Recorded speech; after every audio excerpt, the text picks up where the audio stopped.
কয়েকটি চুড়ি আর কার্ডবোর্ড দিয়ে এত সুন্দর একটা ফুলদানি তোমরা বাড়িতে বানিয়ে ফেলতে পারবে। চলো কিভাবে তা তোমাদের ভিডিওর মাধ্যমে শেয়ার করি। ফার্স্টে চুড়িগুলোকে উল দিয়ে কভার করার পর এবার ওই চুড়িটার ওপর উল দিয়ে গাড়ির চাকার মতো বানিয়ে নেব।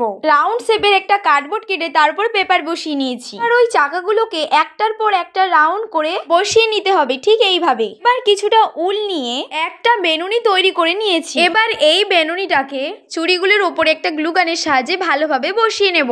চুড়িটা তো রেডি হয়ে গেল। চলো এবার এর হ্যান্ডেল বানানো যাক। একটা কার্ডবোর্ডকে 1 ইঞ্চি মাপ করে আমি লম্বা বরাবর কেটে নিয়েছি। এবার একটা গ্লু গানের সাহায্যে আমি সাইড থেকে এইভাবে জুড়িয়ে দেব। এবার আমার তৈরি করে রাখা ফুল দিয়ে একটার পর একটা হ্যান্ডেলের ওপরে বসিয়ে দেব। এবার এই ফুলগুলো অ্যাটাচ করার পর নিচে যে ফাঁকগুলো থেকে গেছে সেগুলোকেও আমি ফুল বসিয়ে নেব। যারা আমার মতো বাড়ি সাজাতে পছন্দ করো তোমরা অবশ্যই এইরকম একটা সুন্দর ফুলঝুরি বানিয়ে ফেলো। এবার আমি তোমাদের সাথে আমার এই ফুলঝুরির ফাইনাল লুকটা শেয়ার করলাম। আর ভিডিওটা ভালো লাগলে অবশ্যই সাবস্ক্রাইব করে দিও। আজকের মতো টাটা।